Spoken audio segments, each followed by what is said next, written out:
Okay, so this is the second part of the video about what to do and how to turn into your nervous system when you're not necessarily just anxious all the time, when that's not your main problem, when you're not mainly depressed all the time, or when you're not really revved up all the time, is another way to say it, or when you're not really exhausted all the time. You could look at it that way. So when you have more of this, you're sort of, the illness is caught up with you, and now you're chronically fatigued and chronically ill and chronically wired and chronically tired. You're wired but tired, right? So you're physically tired, you're mentally tired, you're physically wired, and you're mentally wired. So these are kinds of the things, and you just don't know what to do. So you feel trapped, and you feel like if you exercise, you're going to crash. But if you don't exercise, you're going to lose all ability to do anything. Or, you know, you're sort of caught between a rock and a hard place. This is like that, wired but tired.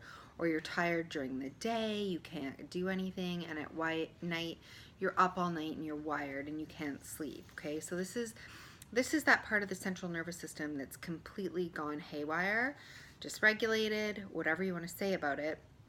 So we need to tune in. So when this is your main problem, you're sort of everything all at once. You're wired, you're tired, you're exhausted, you're everything all at once. You're revved up. You need to tune into your body first and foremost. And you need to become sort of like an investigator, because it's not just obvious what your body needs. If you're more on the depressed side and you're slower, meaning you're more tired, you're more exhausted, you're chronically fatigued, you're all these things, then you know that your body's craving rest and it's craving all these things, and you need to listen to it, give it that, but work towards the opposite. So work towards some exercise, work towards getting back to normal function, right? You're down here, your body's craving this, so you're going to give it to it. But just like if you had the flu and your body's telling you to rest constantly, you would give it rest, you would give it the things that it's craving, but you're working towards getting your body out, getting yourself to get back and build your muscle mass back up and go for walks and get your energy back. So that's what you're working towards. And the opposite is true with the anxiety, right? So you're working towards slowing things down, but your body may need to be revved up. You may need to be pacing. You may need to be stimulated. You may need feeling like you're in fight or flight mode, right? You may need to do all these things to help your body, but the goal is to calm it down, to slow things down, to get it back to normal, so that it's not feeling revved, it's not feeling out of control, it's feeling calm, right? And so these are the things that we need to do. But when we're wired and tired, when we're exhausted in every sense of the word, then you need to be like an investigator. You need to tune in and you just say, okay, right now, am I more physically tired? Am I more mentally tired? Am I more mentally wired? Is my brain going? Or am I more physically wired? Am I feeling restless and I need to do something with that energy? So you need to really tune into that body and find out, and give your body a combination of everything that I said in the last video based on what your current major symptoms are at that time. So it's really like trying to balance things out by investigating it and figuring it out. So I wrote some things down here, but I said them in the last video, so just go back and check part 1.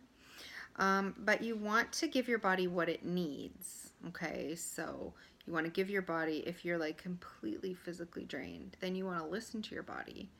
But if that's the pattern, then we're working towards, over time, rebuilding that energy. So you're going to give it the things that it needs in order to rebuilding the energy, right? And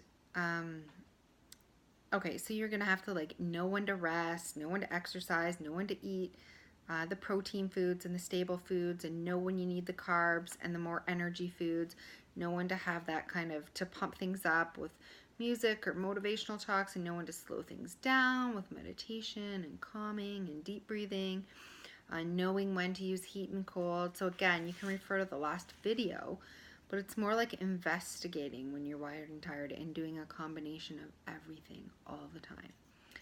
So when in doubt, I'm going to give you the top things to do when you're completely exhausted mentally, physically, and you're wired mentally and physically, okay?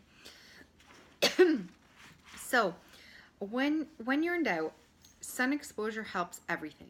So get out in the sun, number one. Sleep helps everything. So when in doubt, I mean, sleep helps everything. Go to sleep. Grounding helps everything. If it's winter, it's hard to do, but if you can get grounded to the earth with your bare feet, it helps everything. So this helps to regulate whether your CSN is too high or too low, right? If it's too fast or too slow. We're regulating those hormones, those adrenaline responses, whether they're under adrenaline, whether you're having like an adrenaline crash or an adrenaline spike. These things are going to help it either way. They're sort of like environmental adaptogens, I guess you'd say. There's some herbs that like help either way. These are like environmental adaptogens. I don't even like that word, but it's like it helps either way. So sun, sleep, grounding, and movement. So knowing your movement, whether you need more stimulating exercise or very slow, like a gentle yoga, but when in doubt, walking, just a slow walking movement helps either, right? Okay, so sun, sleep, movement, and grounding are going to help either, and water and hydrating, right? And just making sure that you're eating healthy foods from the earth every so often, every few hours, so that you're not having a crash or a surge or a spike or a drop or anything like that. So we're just trying to work for stabilization here when you're not sure what to do, when you're chronically ill and you're wired but tired, and it's not obvious because you're not leaning more towards the anxiety or the depression or the fast or the slow metabolism of your CSN. Your hormones are just in flux all the time and they're mixed up. The next thing that you need to do when you're wired and tired is you need to balance your circadian rhythm. So we want to wake up in the morning and go to bed when the sun goes down, and we want to close that window. If you're chronically wired and tired, you want to close that window. So you want to get up as late as possible. So like maybe you can sleep till 8 if you can, that's great, 8 or 9. And you want to go to bed as early as possible. So like 8 o'clock at night, whatever. You want to close that gap in rather than getting up earlier and going to bed later. You really need to close the sleeping gap and just give yourself a smaller window during the day to do these things. That will help. So also, when in doubt, go with the natural circadian rhythm of the body. What I mean by that is in the morning, so in the morning time before like, say 1 o'clock, let's say p.m., before 12:30. So anytime in the morning, you want to get up and exercise. So that is the time to do your walking. That is the time that if you feel you have any energy to do anything, that's the time to do it. That is the time to have more stimulation, more motivational, higher energy things going on. Like what I was mentioning before, like the motivational speakers and Tony Robbins and the rah-rah and the get up and go. That's more the time to do that. It's also more the time to eat your fat and your protein to stabilize from the night before. You want to sort of give yourself that. It's more the time to have like colder liquids and smoothies and juices in the evening. Okay, so that's the time to do that. More energized breathing usually goes in the morning. And in the PM, so in the afternoon, you're going to want to have more resting time, more slower breathing, meditation, time for your meditation, bringing the energy level down, listening to calming things, having the light going down as the day progresses, warmer foods like an iced tea or something warmer, these types of things in the afternoon. So it's the opposite, less stimulation, more carbs for quicker energy if you need it. So it's more towards like, if you looked at my last video, like the faster and the anxiety side, I would relate that to the morning because that's when your natural cortisol levels are supposed to be higher. So we take advantage of that, and that's when they are higher. In the afternoon, they should be starting to come down towards evening, and that's when we need more of our quick carb sources. We need that extra energy. We need warmer things to warm our body up. We need to slow down our breathing. These types of things, I would relate that more to the like slower and the depression side of things. So work with your body, and if you're just like exhausted come like 2 or 3 o'clock, a lot of people get that afternoon spike, then rest. It's okay to go ahead and rest. Give your body what it needs, right? You know, if you've already done the work in the morning and you're exhausted, that's fine. It just means you need to close that window more, right? It just means you can only go shorter time when you're chronically ill, or you're dealing with chronic fatigue syndrome, or you're dealing with something like that. Your body's needing more from you in the afternoon. It's needing more energy, more babying, more breathing, more all these things, and you need to go to bed earlier, an earlier bedtime. Get that sleep regulation going. You might need some pick-me-up carbs. You might need the good kind. So these are the types of things. So go ahead and look back at the last video. But really, when it comes to the tired and wired part of the illness, it's really hard when you've been dealing with an illness and you're chronically wired and tired. It just means your CSN and your hormones are completely dysregulated, and you need to work to regulate them. So you want to listen to your body. You want to give it what it's asking for, and then work towards the opposite. So if you're exhausted, you want to give it rest, but work towards energizing it. If you're wired, you want to help it out by releasing that energy, by doing the exercises, maybe a brisk walk or pacing around or whatever your wired body needs, shaking it out, whatever.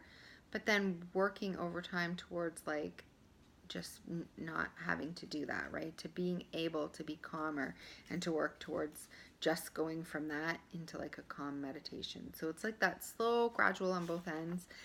So if you haven't listened to the first part, this one might not make sense, but if you go listen to the first video and then you listen to this video, you'll see that it's all one and the same thing. And this tired and wired being sort of really, really hard to deal with because it's confusing. You're dealing with a little bit of everything. So it's not black and white. You need to investigate and combine all these things, and you really, really need to tune into your body and your central nervous system, know what it's capable of, know when it's not capable of doing at the present moment, being kind to it, being respectful, and really giving it what it needs to heal, so that it can heal, and so that you can push your boundaries and your envelope a little further and a little further, right? Because you don't want to be stuck in this, oh my gosh, you know, I can't sleep all night and I can't even get out of bed during the day. We want to regulate that over time so that you can sleep at night and you can have your energy back during the day.